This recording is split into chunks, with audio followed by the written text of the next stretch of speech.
the one hope we have for all of our children and young people, even if they hit into their 20s, is that they would choose to probably have an university education, or at least go along to university. Well, of course, nowadays you may feel there's loads of these universities, but what I would say, I suppose Joe would join me on this, proper universities, as I would like to say, your bread bricks, they are still there. One of those, of course, famously is Oxford University. And Target Oxbridge is trying to encourage a lot more black people to apply to Oxford University. Indeed, of course. We've got to be very careful about all those people who went to the former polytechs, mustn't we?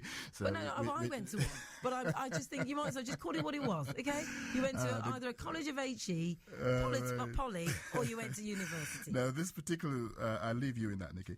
This particular mentoring scheme, this Target Oxbridge mentoring scheme, says it's helped 50% of black applicants secure offers for this year, and they want to do even better next time around. Well, it looks as though we've hopefully been joined on the phone by Daniel Stone, who is the programme coordinator for Target Oxbridge. So good evening to you, Daniel. How are you?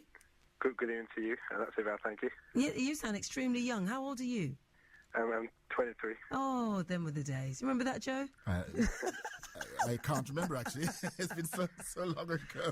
Well, Daniel, in a sense, wonderful, really, that you for your age, 23, you're primed to be saying, yes, let's see if I can help make a difference at my age to others, and get them involved in going to university, in particular Oxford University. Why do you feel, then, that more black young people should be going to Oxford? Well, I think that there's clear advantages from going to a place like Oxford University.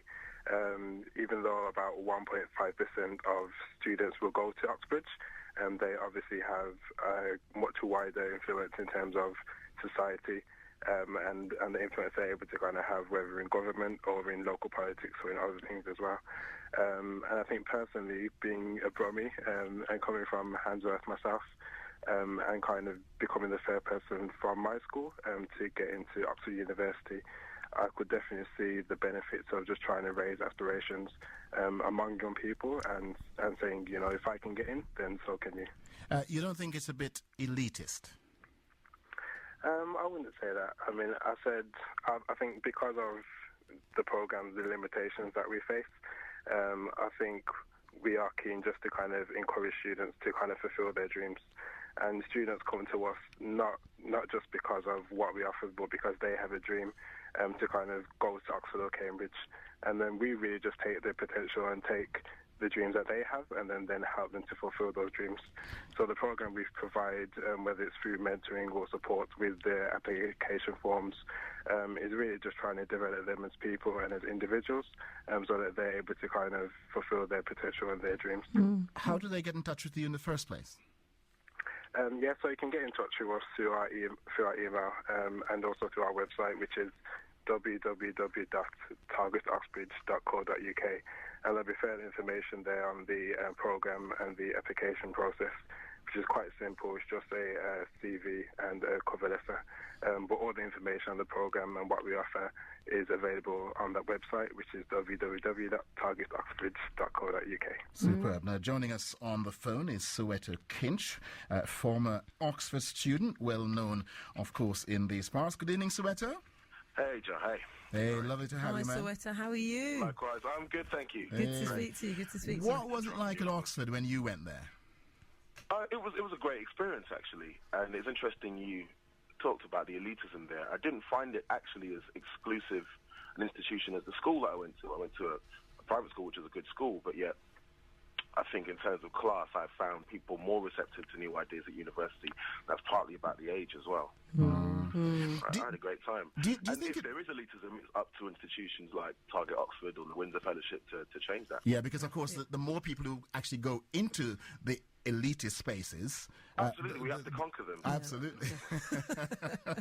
And it's just fascinating hearing you say that, actually, because for me it's a general thing when it comes to black people and those of us who want to achieve anything. It's about sometimes not choosing to see particular barriers, and I know that they can be put in place, but for you chose not to see them, or you just generally didn't feel that they were there anyway?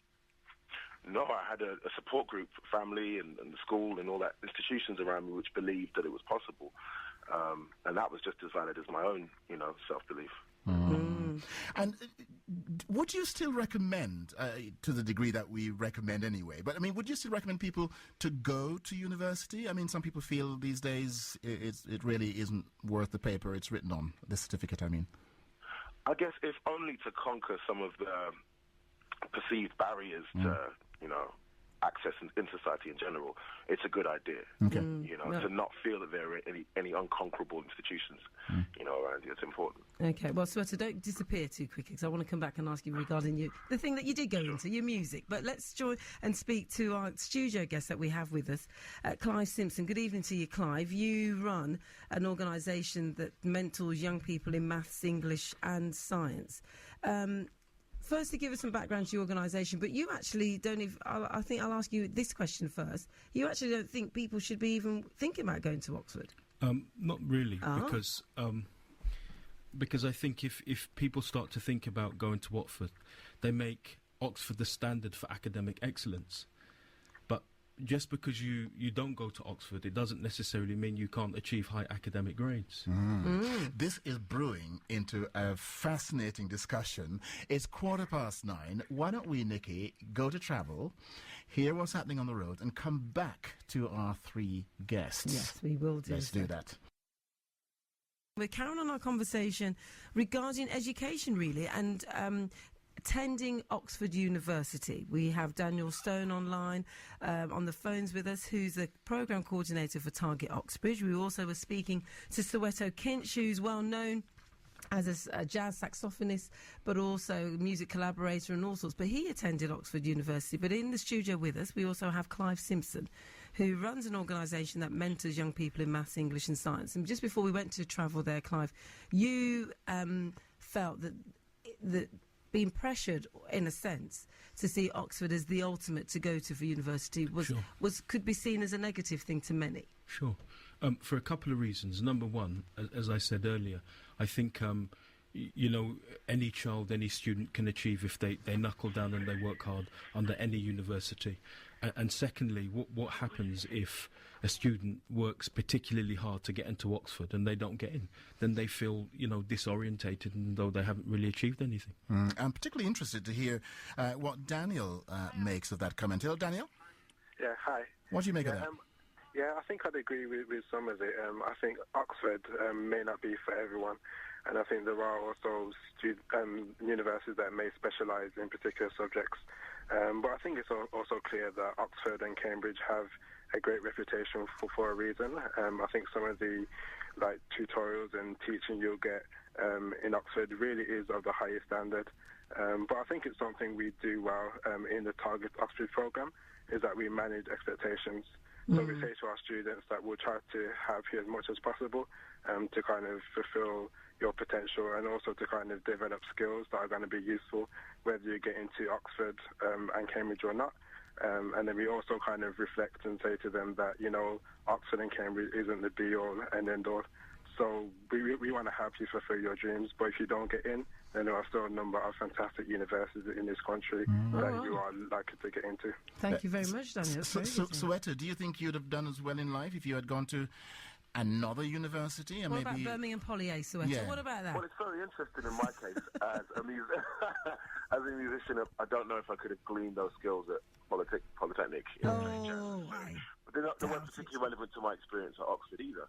So I think what that experience imbued me with, more than just academic qualifications, is an ease with networking, a comfort around, I guess, a social set, which in the political sphere and in the world of business is still tremendous. And they do say that those, I should say, of us who go to these red brick universities tend to go out into the world feeling, an air of, if not superiority, certainly high confidence, Soweto. I would concur. Look, you know what? As a humble one who went to a good old College of Higher Education, I ain't saying a word. I know, Soweto, I don't want you to disappear straight away, but Daniel, I know we need to let you go, but thank you very much for your contribution. And again, the website, if you can just quickly remind us of the website, Daniel, that if someone is listening and they would like to see themselves or a child of theirs or a family member of theirs go to Oxford or that type of university, what's your website again? Yes, essentially the website is www.targetcollege.org. targetoxbridge.co.uk.